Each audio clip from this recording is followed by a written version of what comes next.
Welcome to part 2 with Iffit Qureshi. Hope you have enjoyed part 1 with her. Please send me your comments and feedback, and hope you enjoy this episode with her. Thank you. Thank you so much. So you have children? Yeah, I have one son, One Zishan. son, Zishan. So were you concerned about all those things when you were going to school about your son as well? What did you do about that? Yeah, I think preschool was really good for him. He loved kindergarten, and he Is was he very. brown or is he? He's brown. Okay, Yeah, he's so brown. he looks yeah. brown. Yeah, Like yeah, okay. yeah, definitely. Full beard, everything. Okay. And I remember when he started school, because in Norway you start school when you're 7. Okay. I remember having anxiety Mm. because he was going to start school, and I was so afraid. I was so afraid because Afraid I of too of of discrimination. Okay. Yeah, that he would be treated as the other. But I never said it to him. Good. I never talked to him about it. You didn't warn him and made him No, nervous. because no, not at all. Because I wanted him to have his own experiences. Because maybe his experience would be different from mine. Because good. why would he experience the same things as me almost 27 years later? Yeah. Haven't we come on? Haven't we moved further? But in fact, he did experience discrimination. He was bullied at school. Okay. Yeah. Sad. And yeah, so that was sad. But at the same time, I had my experiences, and I knew what silence would do to you. So I spoke up for him. Okay. So did he share with you? Did he share, or Well, did you yeah, encourage him to talk to you? Well, no, because he was always a very quiet boy, and he kept it to himself. But I don't think that he had the language to decipher what was happening, the exact same thing that happened with me. What is the language that we can pay attention to? I mean, I was thinking about like Zishan, like why did I not talk to him about this? I mean, I was hoping that he wouldn't have to experience the same things as me. I was hoping that we were living in a time and an age where we had moved forward, That was me being naive, I guess. Even though, because living in Norway is not an easy country to live in. Many people want to move to the West, but they don't seem to realize how much racism and discrimination you have to experience. Yep. And I think that with my son is that I wish I had spoken to him about diversity. I wish I had spoken to him about the fact that there are things that you're not allowed to say to people. For example, I mean, children are brought up that be nice to people. They're brought up to not stare at people who maybe are sitting in a wheelchair. Don't stare at somebody who's missing a leg, or don't be rude to the old lady who lives down the street. Those kind of things, But I think that it's also important to add, be nice to people who are different color from you. They're not any different from us. Yeah. I should have told him that some people can be cruel and will be unkind because that people look different. Somebody might wear glasses, somebody might have a different skin color, somebody might have a disability. Is that the right attitude to have? What do you think? And allowed him to share those thoughts with me. But I thought that because of his silence, he wasn't experiencing anything. At the same time as I was witnessing things and thinking, something's wrong here. And it wasn't until one little girl, I was ice skating, and I had my son with me, so I was ice skating, and there was this girl that came up to me and said, Mama Tizishan, do you know that he's getting bullied at school? And I remember my heart stopped. I almost slipped on the ice when she told me this, and it hurt so. And then I started, doing more of my own investigations and found out, yes, he was being bullied badly. I think he was so young at the time. I think it was more about the fact that he didn't understand the exact same way that I didn't understand. So who was this girl? Was she older than him, or? No, she was the same age as him. So she knew? She knew, yeah. She could see. I think that she was hypersensitive. I think she could sense, yeah. Yeah, because we can take lessons from her then, right? Yeah, absolutely. Not be silent. Yeah. Like she came and told you. That's interesting. So what is the language that we don't know, and how can we learn? I think it's about more openness. I think it's more openness. I think it's about being honest about the reality of things. Like, Be more specific, please. Yeah, like, let's say, for example, like in Norwegian schools today, they will talk about LGBTQ. They will talk about homosexuality, so then children know not to bully people who are homosexual. On the same level, they should do this exact same thing. So you just mentioned earlier, yeah. So say that it's okay to have different color skins. It's okay to look different. But what's not okay, and this is one of the things, is what's not okay is to bully somebody because they look different from you. Yeah. And what does bullying feel like? Yeah. And this is one of the things that with the exhibitions that I've done, so many school children have seen my exhibition, which is amazing. So now I'm going to be holding a workshop as well for kids. Excellent. Yeah. And that's one of the things is that with the children that I've met, I mean, kids today have so much to deal with. They have like the sexual pressure, you know. The girls that I was talking to were telling me that you know, boys would send them images on their Snapchat that they didn't want to see, you know. And how do you deal with that? And which age group are we talking about? We're talking about 13, 14 years old and older. Yeah. And this is something that is an important issue as well. So especially after the Me Too movement, it's an extremely important issue. Yep. Thank you. All right. So continuing with our parenting topic, can you point out in your experience, so I assume that you meet all kinds of people, their parents, non-parents. In your experience, any difference in native Norwegian parents versus Pakistani parents? Oh yeah, definitely. There's an enormous difference. Okay. And that's one of the things that I've been surprised by as well. I think that I would say that both parents, they love their children very much. Commonalities. Okay. Yeah, very much so.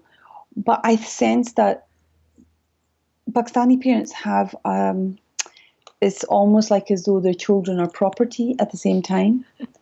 That you have to do A, B, C, D, E, and I will love you. So there's conditional love.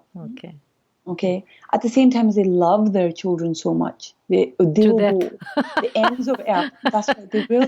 At the same time as you can stay at home as long as you want. Your parents will never ask you for money. They don't expect you to move out. They will support you right through your education because it's going to be for your well-being. At the same time, it's going to be a benefit for them. Take it.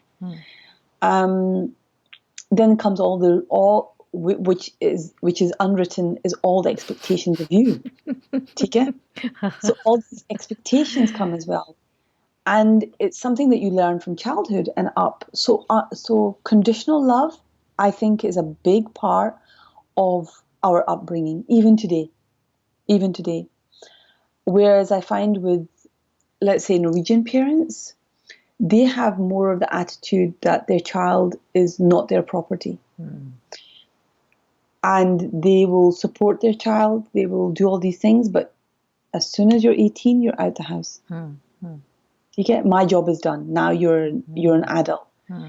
Ask me, would I ever throw my son out at the age of 18? I probably threatened him 100 times, but I never did it. Because, I mean, I gave him unconditional love. It wasn't, you have to do A, B, C, D, E, and then I will love you. Of course I had, you know, I would shout at him and I would threaten him like with all sorts, but I would never do anything like that, you know. I think so from talking to a lot of my friends as well, who are Pakistani, they would tell me that their parents would hit them. It was normal. Okay. So, and it doesn't matter. It's got nothing to do with class. It's got nothing to do with education. It's from the top to the bottom. Everybody's doing this. And it was almost like a shock when a couple of my friends said that they were never hit by their parents. And I was thinking, how is that possible? Like, you were never bullied? And I've been reading reports about Norwegian parents and their children, and what they do tell them is that they will pinch them. Right, Tigana? So it's done secretly. So they pinch their kids or freeze them out, that kind of thing. But the love has never been, from most of what I've read, it hasn't been conditional love. It's been unconditional love. But then when you're 18, you're out the door. And there's never any expectations that your child has to come and see you every week, or like I expect Zishan now, who's moved out at 23, to come and visit me every weekend. But I'm not going to say it to him. I mean, I haven't he seen will hear it. He will hear it, yeah. But when he moved out, it was a enormous change. The transition was painful. It's like you're cutting the umbilical cord one more time, you know. Yeah, interesting. So what does he feel? What does he think? Is he happy to be away from you? Is he happy to move Definitely. out? He is? Definitely. Okay. Yeah. Okay. I think that moving out for any child is really important. Okay. You need to know how to stand on your own 2 feet. And this is also like, because when it came to the upbringing of Zishan, because I was sick for a period as well, and being a single mother, it was important that he knew how to wash and clean and cook and do all these things. Already, like, I mean, these were things that I taught him already when he was about 9, 10 years old. And that was because I didn't want him to be the kind of man that a woman would say, I'm going to divorce you. I know it's quite superficial. I'm going to divorce you because you don't know how to cook and clean. I'm doing everything and you're doing nothing. And how many, if I talk to any of my friends, this is what they complain about in their partner. He doesn't help me with the cleaning. He doesn't help me with the cooking. He doesn't help me with the kids. So I wanted to bring up a responsible man, at the same time as a man who would respect women, at the same time respect himself. Good mother. So, well, I tried. I mean, he's a wonderful, wonderful human being. I'm so proud of him, and I think it's okay. I've done some of it, but I would say he's done a lot of it. Yeah, he's carried on. Yeah, we're very different people. I mean, he's a completely different kind of person than I am. He's very I wouldn't say withdrawn, but he doesn't. He has a few friends. I have like a whole sea of friends. He's not with the camera going on streets getting people talk to you, right? Okay. Good. All right. So, what would you say about few common mistakes, 1 to 3, that parents do and should avoid? Doesn't matter which type. I don't think I want to talk, but I think that I mean, I grew up with a lot of my nephews and nieces. Okay, so for me, when I had Zishan, it wasn't anything new looking after a baby. Okay, so I never gave in to his whims as such. Okay, I think that the greatest mistake a lot of parents do is they treat their child as though it's the one and only thing in their life, and it is the most amazing child on the planet. It is the most amazing human being on this planet. It's the most beautiful child. And I think that there's an enormous danger in that. Because when you make a child that total center of your universe and expecting it to be the center of everybody else's universe, you're actually creating a child that's going to be pretty selfish, and also a child who's going to be difficult to bring up later on. And I've seen that with some of my friends that have spoilt their children rotten and given into all their whims, that when the child starts to going into puberty, the child is rude, obnoxious, that they're not able to control, narcissistic as well, and want. There's no space for anybody else except themselves. And do you think this is for any child, or is it gender oriented?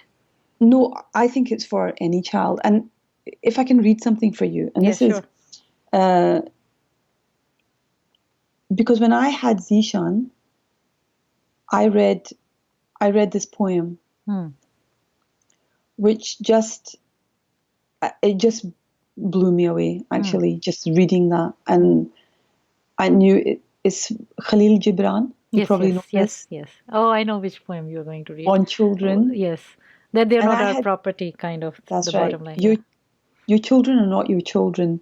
They are the sons and daughters of life longing for itself. They come through you, but not from you. And though they are with you, yet they belong not to you. You may give them your love, but not your thoughts, for they have their own thoughts.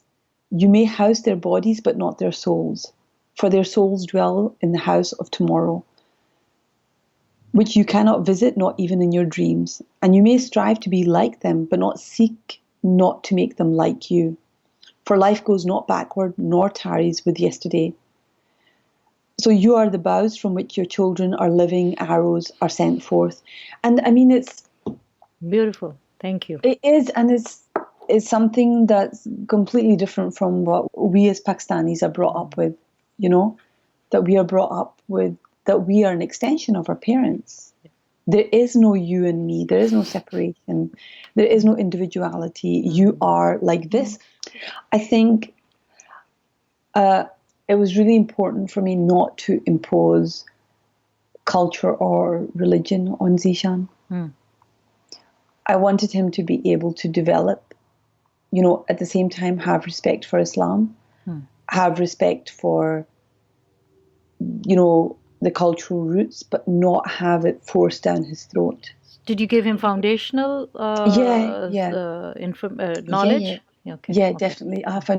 Foundational knowledge was there. I mean, I could have been better on many levels, but I didn't want Zishan to feel like I used to, where I was carrying something that was alien to me, where I remember constantly being in fear, and I used to imagine hellfire. I used to imagine giving all that line. gory, dark, which is not true at darkness. all. No, not at all. And I remember being taught that if you look out the window, you're inviting the shaitan.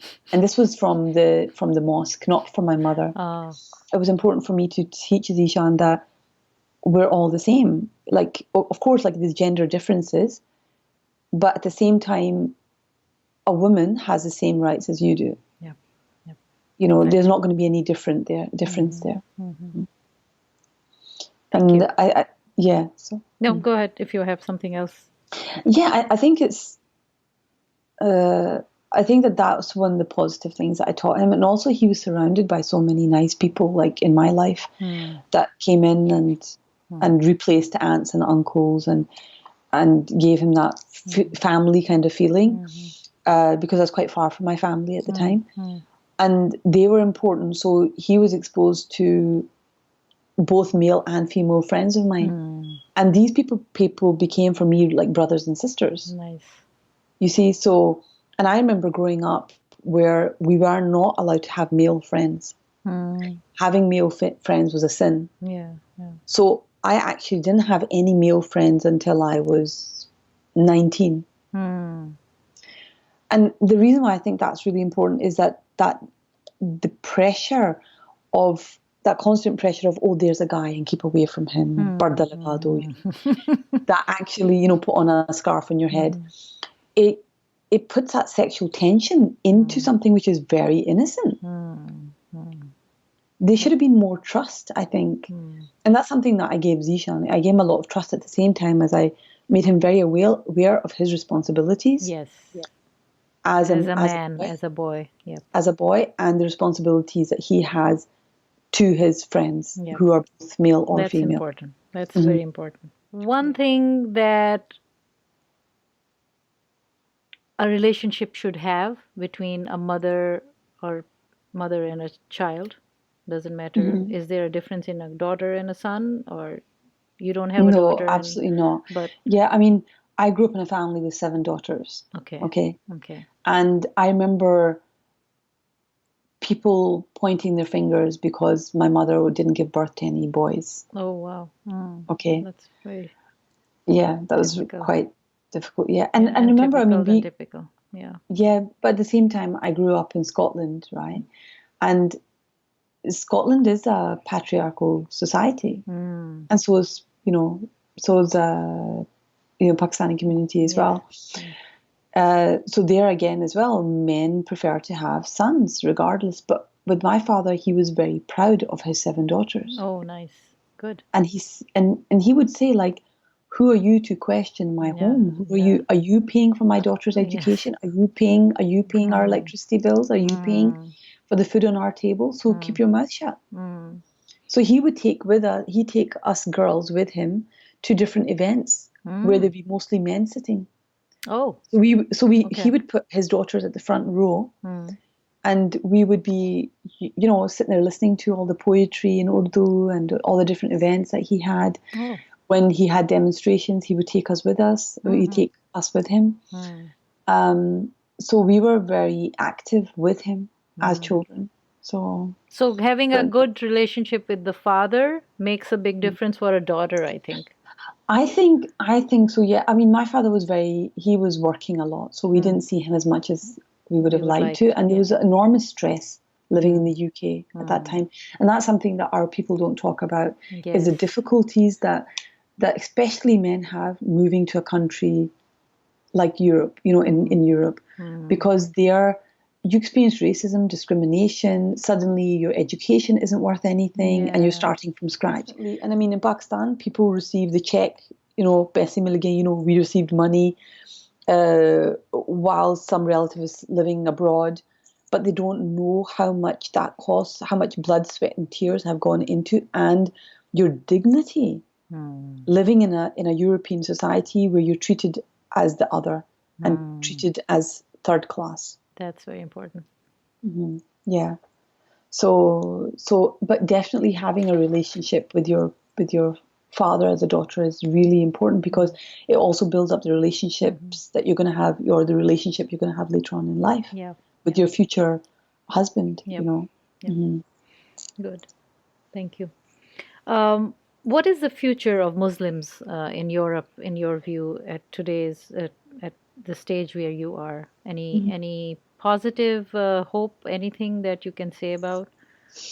Yeah, I used to write about an awful lot about this stuff, and actually, I have. Can I show you a book Yeah, I've been sure. reading? It's like this is one of the books that I bought years ago, and it's called it's by Leila Abu Laghud, I think Yes, it's yes, called. yes, yes, yes, yes. Yeah, and I it's called have. Do Do Muslim Muslim women Women Need need savings? I have read Saving? her in my some 2 years ago. Her articles. Yeah. Yeah, that's right. Okay. So I mean, uh, these are the kind of books that I was reading, and it was to do with what we were exposed to through European media, Uh-huh. where there was just that one narrative of the need for Muslim women to be saved, and that the Oh Muslim yes. men were villains. And this was especially after the first Gulf War, Yes. and then, which was in 1990 and 91, around that time, Mm-hmm. and then the second one, which was in 2001, Hmm. okay, or Yeah. 2002, because that's when Yeah. Iraq When was invaded. 9/11. Yeah. Yeah, 9/11. Mm-hmm. And I think that then I started questioning all these things, and who are we, and are we the villains, and how did this happen? And then I read more about the war on terror. I read more about imperialism. I started to read Chris Hedges, Hmm. all these different voices, and especially Tariq Ali Hmm. and Noam Chomsky Oh yes. and Naomi Klein. Hmm. And suddenly I had this new outlook on who we are and where we come from, and what the dynamics which are forcing this narrative. Yep. And that gave me enormous power, and also pride in my identity as well. So looking at over this, since I started writing in 2005 and looking at it today, I would say that things have got better at the same time as they've got worse. Hmm. You have more stronger, more powerful voices of people with minority background who are Muslim, who are speaking up and not afraid to speak up. At the same time as you have voices like Ayan Hirsi Ali, who has been extremely negative, and Arshad Manji, Hmm. extremely manipulative people. I've met Arshad Manji personally Hmm. when she came to Oslo, and I was shocked at how manipulative she was. And she would automatically play because I was questioning her, suddenly she would take on this meek role that I was being abusive and aggressive, when actually I was demanding an answer from her Hmm. for the theories that she had. Mm-hmm. And I was actually quite shocked by how manipulative she could be. And Irshi Ali has the exact same kind of attitude. Hmm. So those kind of voices, which are the new Orientalists, they have become patsies. They become voices for the right, for the far right. We have, for example, the Cullen Foundation in the UK. The Cullen Foundation with, what's his name? I can't remember his name, Ed Hussein. Okay. The Cullen Foundation. The Cullen Foundation in the UK. Yeah. They have done so much to damage the cohesion in society. So you just have to read up about their work. They again have created a narrative which appeases to the right. Instead of being honest, they have decided to agree with what the government says, which is in fact is wrong. So I think unfortunately we have people who end up running the errands of the far right, which end up causing more damage. And I mean, you just look at the UK, you look at the US. There's a reason to why that's happening. I mean, I got the shock now when I was at there was a gathering by the American embassy when the election was going on. When Barack Obama finished that. This was 2 years ago or 3, and there's African American guy living here in Oslo who was supporting Trump and was his representative in Norway. I was so shocked. I was like, how is this possible? Have you not experienced racism, discrimination? Have you? And I think that there are people who have internalized racism which exists in mainstream society. And if you ask me, what is the problem? I would say racism is a white problem, right? Our problem is that we don't know about our identity. Our problem is living here in Europe, is that we have been indoctrinated by an education system that sees us as the other. And it's not until we're older, when we're 15, 16, and we start questioning identity, that we start searching and we start asking the questions.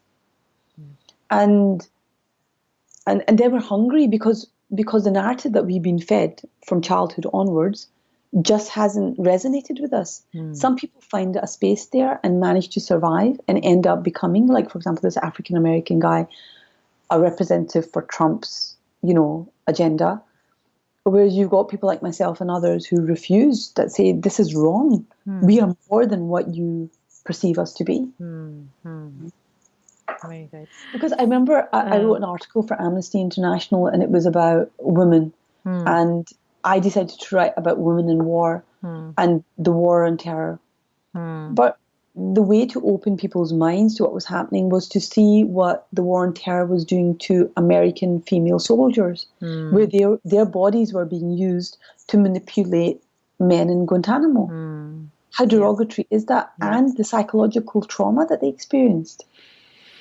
Instead of just talking about the suffering and the pain of colored Muslims, Well, let's talk about the white female soldiers whose body you're stripping. So there was human rights abuses on all sides, especially against women and the people of color. How can people engage with one another in faith relations amicably? Because you live there as a Muslim, and you have been in Scotland and in Norway. And do you visit Pakistan? No, I've been there. Not too often, huh? No, not too often. I mean, I've been there once, but still I feel this Pakistani connection. I like watching movies. I'm not a fan of Pakistani movies. Can I say that? Yeah, sure. But I love Pakistani dramas. Okay. Especially the ones who are more art orientated. Yes. So having this relation, being a Muslim, practicing Muslim, being in the society, active member of the society, you're serving the society very positively, educating everybody. What have you found that people from different faiths can do in order for you to have a good relation in European country? I think again, I'd have to talk from my own experience, because I remember that I was very.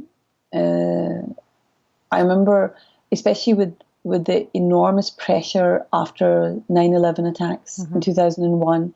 There was so much negativity about Muslims that I also had a very hard front as well, which I was very, supporting Muslims and even completely against this law that was trying to be passed preventing women wearing burqa or niqab, preventing women from wearing the niqab, veil, from the face veil, full face veil, from joining universities and colleges. And I actually went out in a niqab with full face veil. So there was no room for dialogue because when you're constantly attacked from all sides, the news, outside in society, when you apply for jobs, when you're sitting around the table with your colleagues, and you're constantly questioned about your religion and your identity and your loyalty. Because of the color of my skin, my loyalty was questioned. Yes. So whenever I said anything which was to do with history, it was always questioned. What do you know? You've just got a very one-sided view. But then when I started working on Humans of Oslo and meeting all these different people and not reading so much of what was coming out from, the media and not being surrounded by these negative voices, my attitude changed as well. Then I was more interested in interfaith dialogue, which I always have been. I mean, I went to a Christian school in Scotland at the same time as I went to a Bible school here in Oslo for 1 year.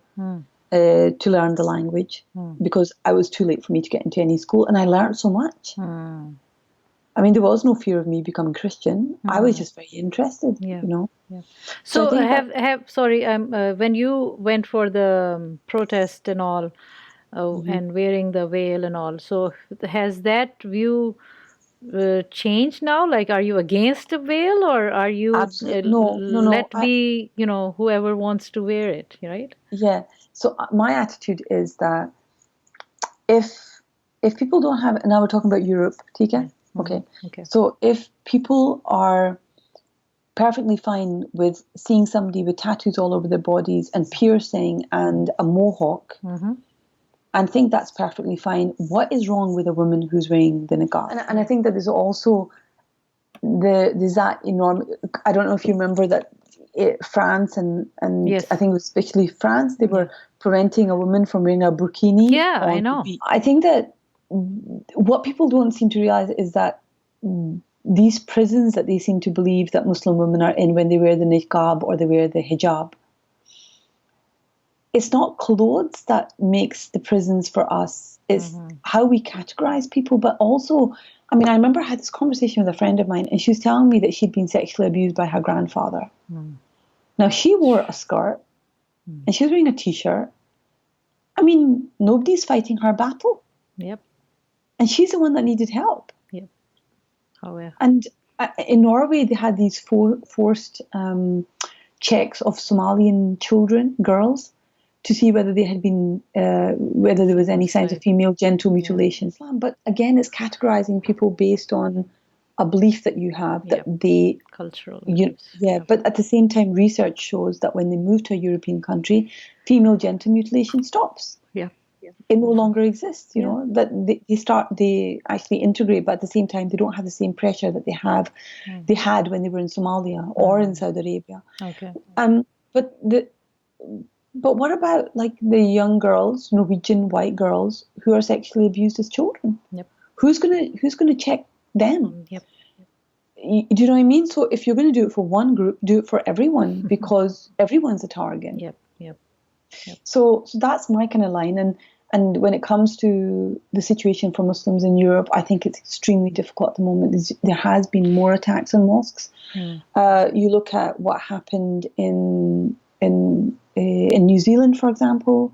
There was what happened in Oslo. You know, so after I had brought out my book, Humans of Oslo book, in 2015, this was around November, and I'd in a really good day, I was happy. I had interviewed some people in the street. I had interviewed also a girl who'd been sexually abused, and I was writing her story. And I went into a handbag shop just to pick up a handbag that would carry my camera. This is my camera here, and it's really big. Oh, wow. Okay. And So I was looking for a handbag that would be big enough to be able to carry my bag and carry my other stuff. And before I know it, there's a lady who's following me around, and I see that she's not following anybody else except me. And she's not following any of the ethnic Norwegians, just me. So I question her, and of course I'm quite confident because I think that people know who I am. I've been in the newspapers.